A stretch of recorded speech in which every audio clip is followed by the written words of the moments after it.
Our first session begins with the Union Minister, Mr. Piyush Goyal. I'd like to invite Mr. Piyush Goyal, the Union Minister for Commerce and Industry, Consumer Affairs and Food and Public Distribution, and Textiles, to come up for a conversation on the trade capital with the Editor-in-Chief, Arnab Goswami, and our Senior Executive Editor, Abhishek Kapoor.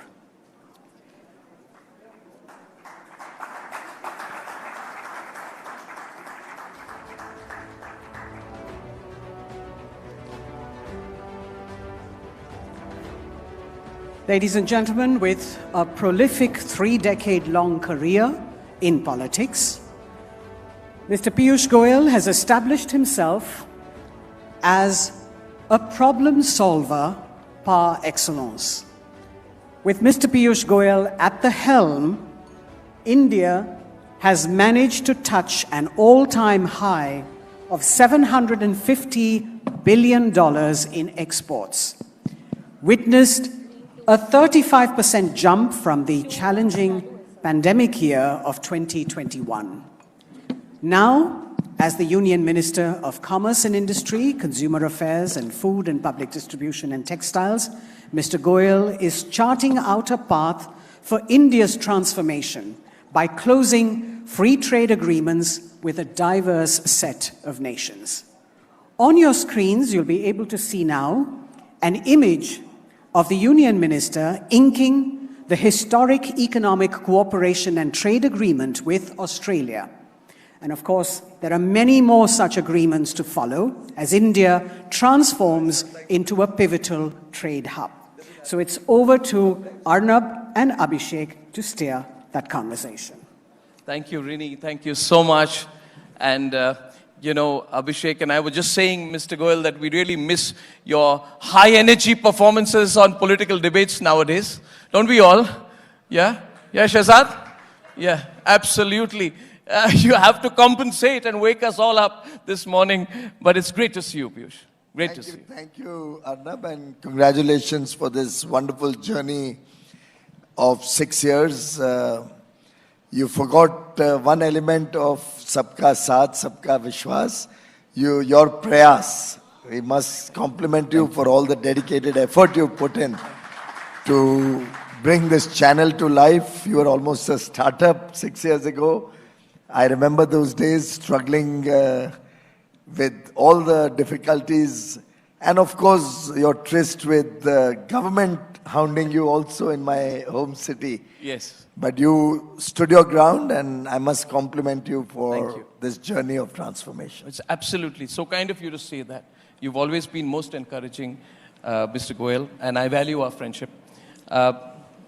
This theme of the summit this year, Mr. Goyal, is the time of transformation. I think everyone here, the large number of people who have come here today, who want to get as close a glimpse as possible, Mr. Goyal, to what this transformation really means in terms of not where we will reach, but what's going on the ground right now. So my first question is a little generic. When you interacted with us at the Economic Summit in 2022, you had said that the next 25 years will be defined as the golden period of India. Now it is established that this growth period, it is without a doubt, but what I'm not clear about, what we don't know yet, what is the pace of the transformation? Are we leapfrogging? Are we on the edge of hockey stick growth? Or are we looking at a sustainable, slow-paced, long-term growth? Mr. Goyal. I think never get attracted by all these fancy words of hockey stick and V and W and U.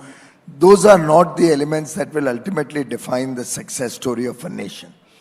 I think this is one country which has the power to multiply progress, to grow very rapidly through the sheer strength of the capability that I see before me, the 140 crore Indians, with a commitment to make a difference not only to India, but to the world. Vasudhaiva Kutumbakam is our very theme at the G20. I'll just give you a little heads up on why I believe there's going to be a transformational journey ahead of us. There was a time not too far back in history where we had large numbers of Indians struggling for the basic needs like Roti Kapda Makaan. Hindi movies were made with Manoj Kumar articulating the problems of a common man.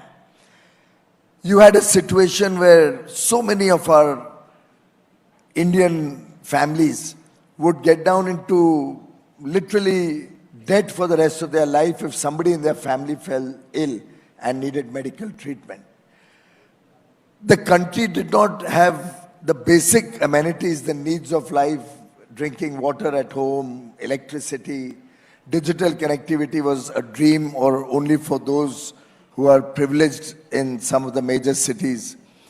What Prime Minister Modi has focused on in the last 9 years, and why I believe these 9 years have been a transformational journey for all of India, not for a select set of, in your words, Lutyens, Delhi, but for the entire country, is the fact that in the worst of situations, we did not have a single person who had to sleep hungry at night during the lockdown and COVID.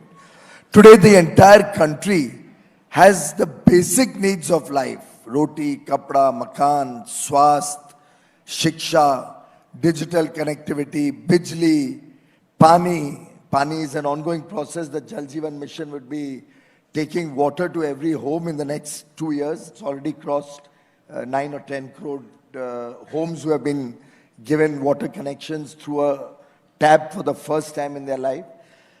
All of these are basic needs. Once fulfilled, bring in the hunger in the human being, bring in that aspiration, hunger not as in food hunger, the aspiration for a better quality of life. And I think that has been the story of India over the last 9 years. All the basic needs being taken care of so that today's youth, connected with the rest of the world with smartphones, nearly 800 million people having smartphones and internet connectivity, with electricity and all the ingredients to be able to aspire for what the world has. And that aspiration, that fire in the belly is what Prime Minister Modi has been able to create over the last 9 years. Every youth today wants a better future for him and his family, him and her and their families. Every girl child today with education wants to contribute to the country's growth. We have about 18% women participating in the national GDP. I see that growing to upwards of 50-55% in the next few years.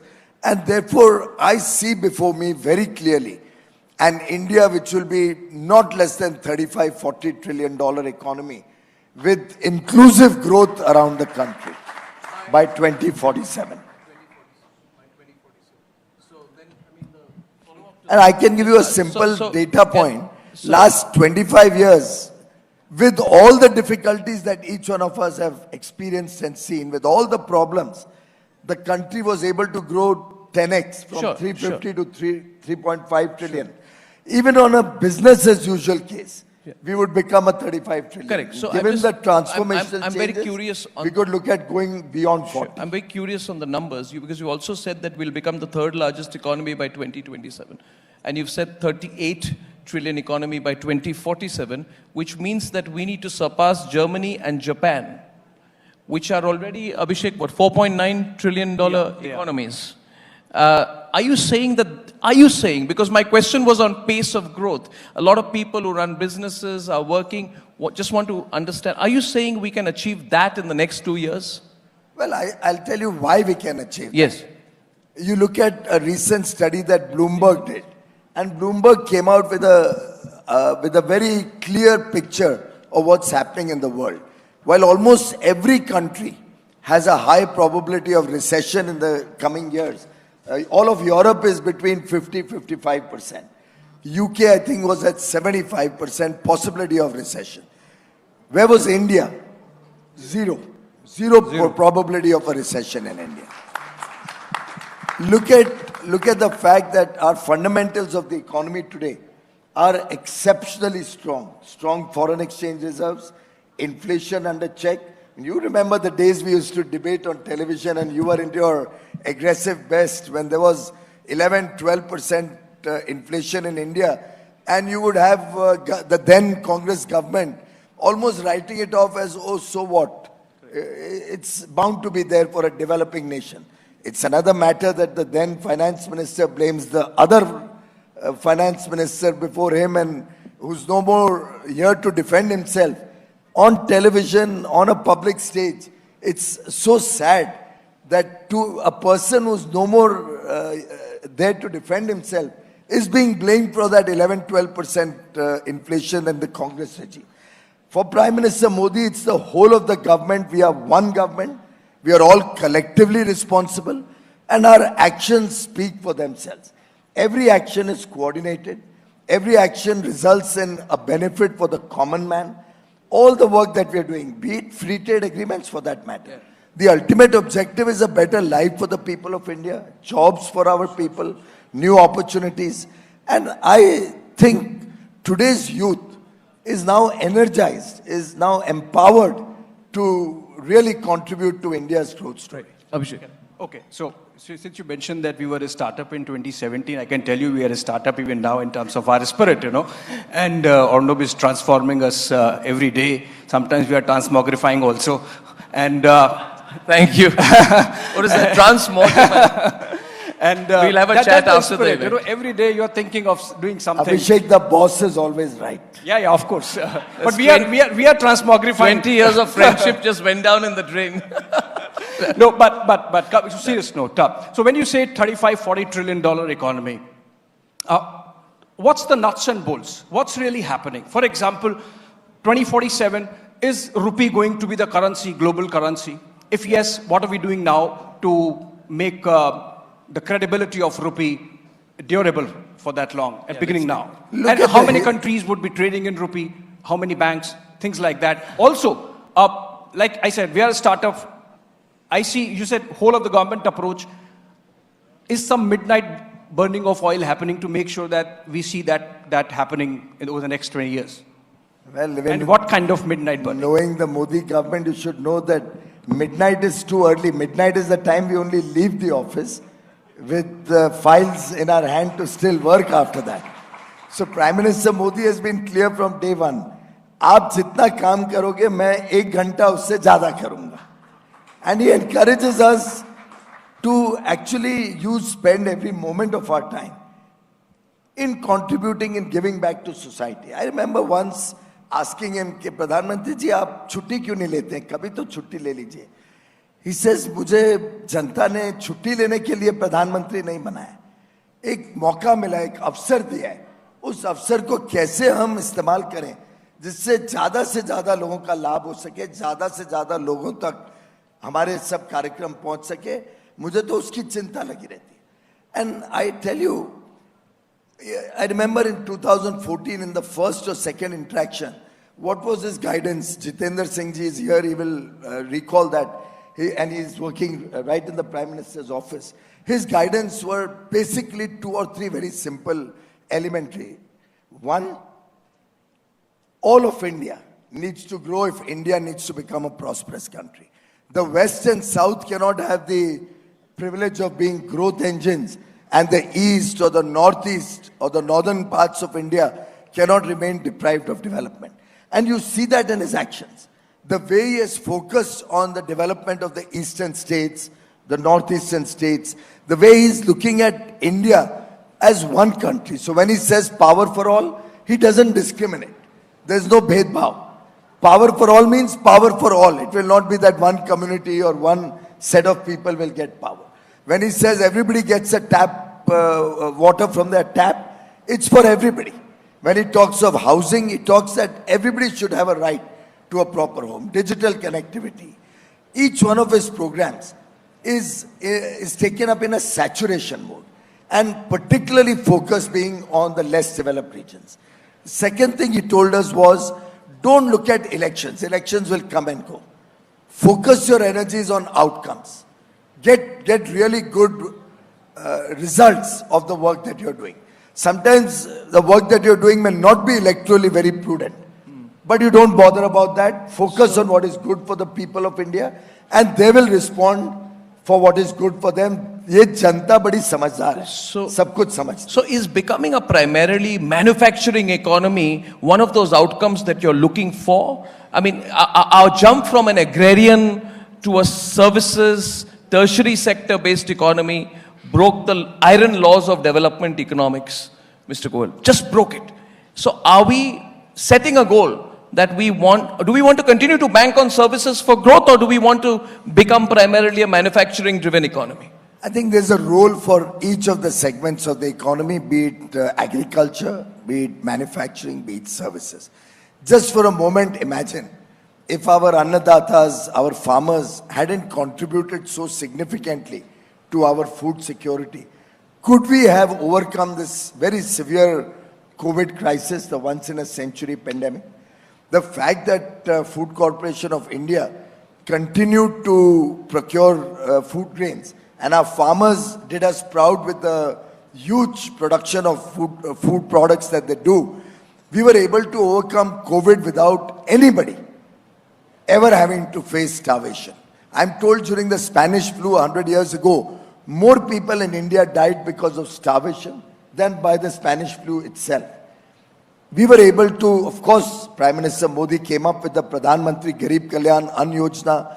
He also, by then, thanks to his technological bent of mind, had introduced one nation, one ration card, so that throughout the country, now a person eligible for free food grains, and we have 800 million people, 80 crore people getting free food grains, they can walk into any of the 500,000 fair price shops, any one of them.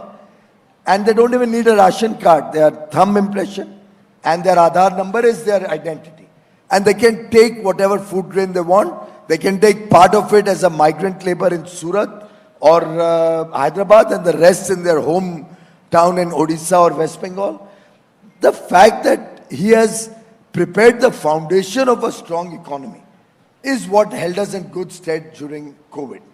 So I think agriculture has a huge contribution to make for any future security that the nation is preparing for.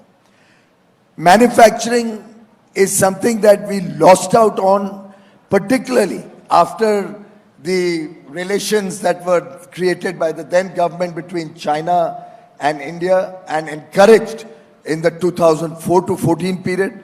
I mean, a data point for you to dwell upon. India's imports from China were probably $2 or $3 billion around 2004 when the Congress came into government.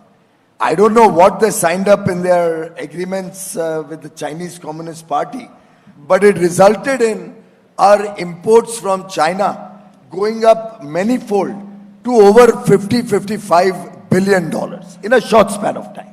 We have never seen this kind of an increase in imports from any part of the world, and most of this was substandard, low-cost goods being pushed into India, which killed Indian manufacturing, which actually was at predatory pricing, which was goods which may have looked good but were harmful for India.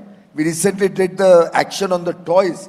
We found that 1/3 of the toys that came in were actually harmful for the kids, for their safety, security.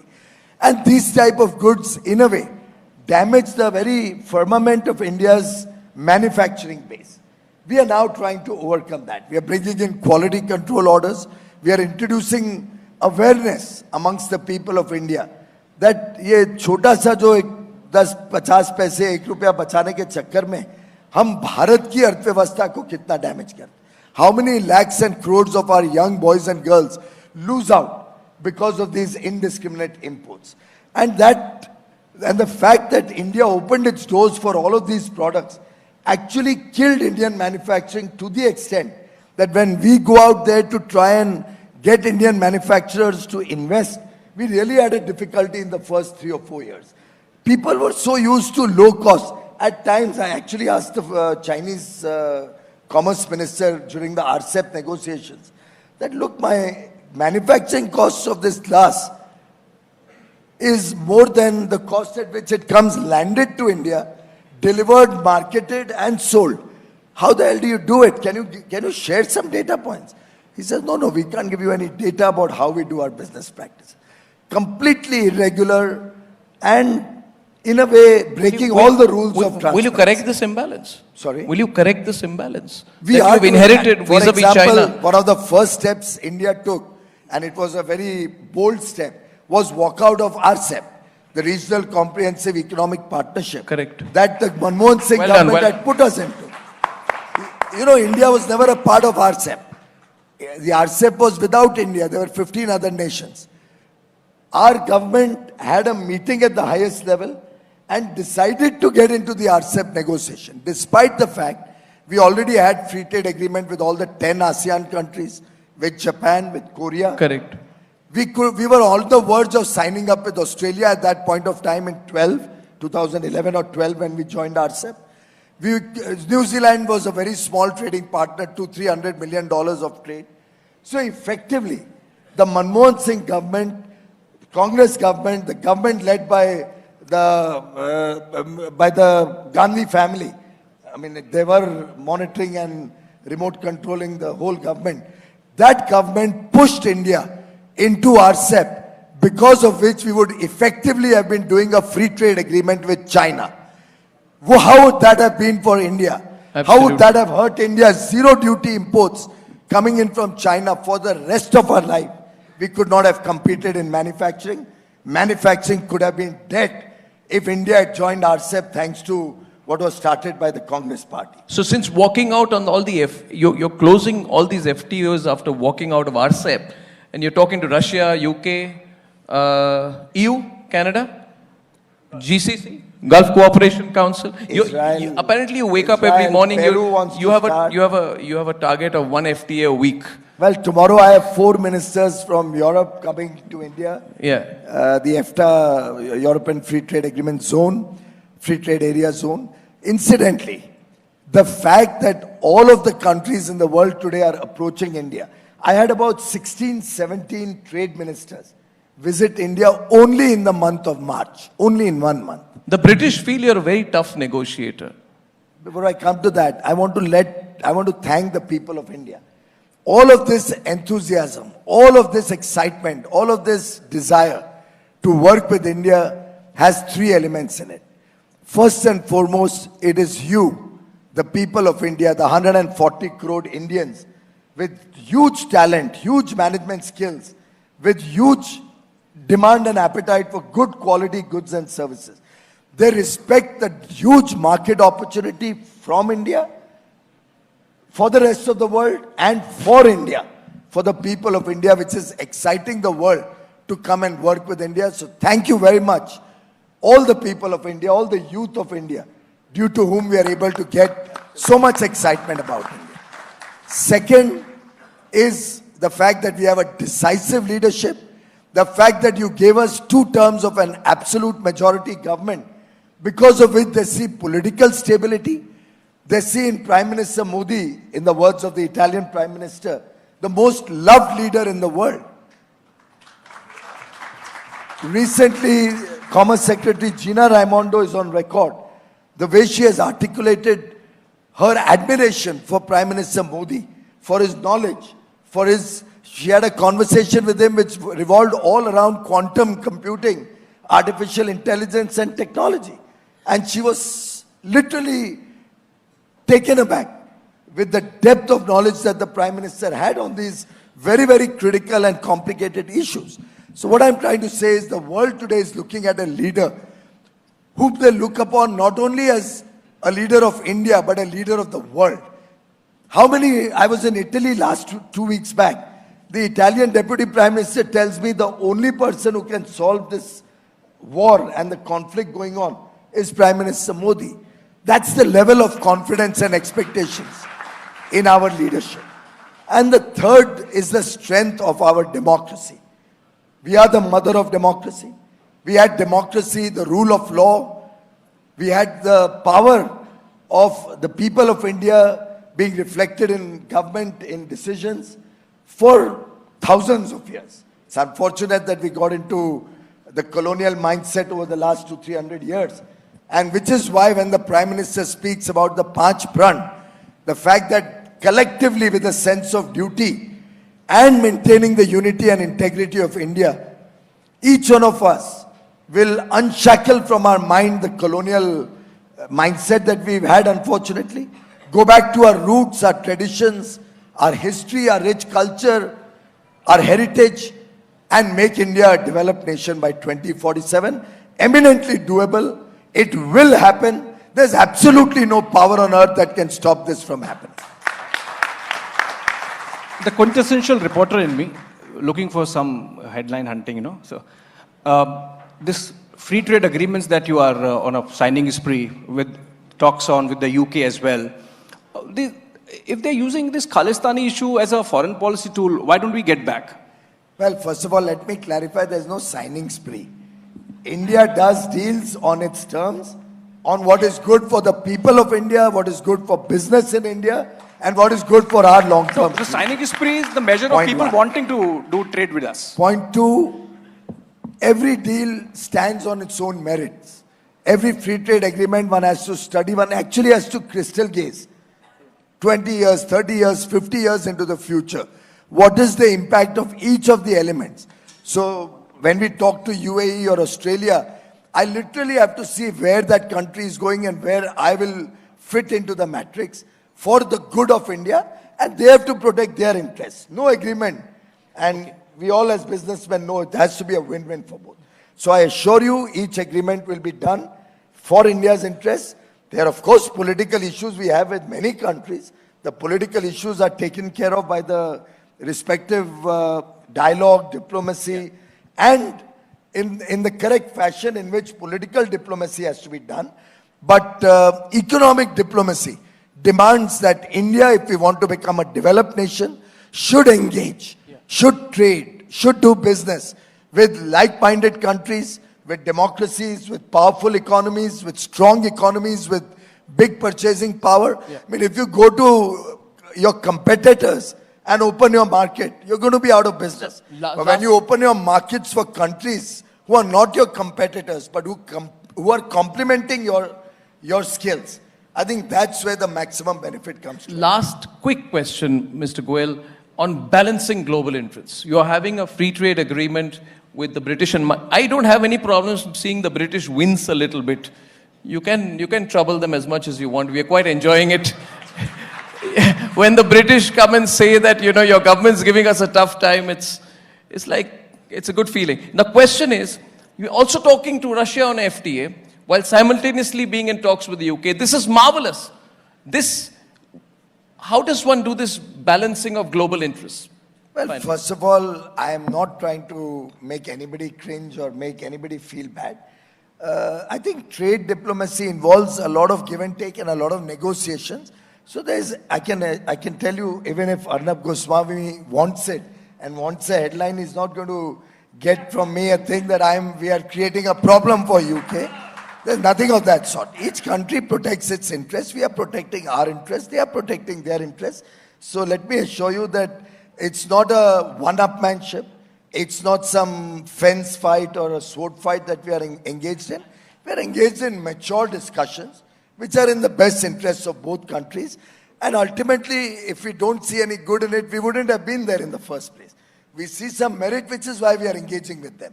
We see there's a potential demand for goods, for services, and an opportunity for lakhs and crores of our youth to get work opportunity, job opportunity, our startups to flourish, investment to flow into India. It's a whole package that you are working on. As regards balancing, I think Prime Minister Modi has made it very clear. We do not believe this is an era of war. We believe conflicts have to be resolved through dialogue, through diplomacy at the earliest. And we would urge all the countries to actually sit down, talk to each other and find solutions. After all, even in the peak of the Ukraine war, European countries did buy gas from them. They did buy their energy requirement, food grain, fertilizer. So I think everybody is very practical. Everybody does what is suitable for them, manages their own economy and national interests, and India is doing the same. We are managing our national interests in the interests of 140 crore Indians and their future. Well, Mr. Goyal, thank you very much. Really enjoyed that session. And do keep capitalizing all these changes. Thank you.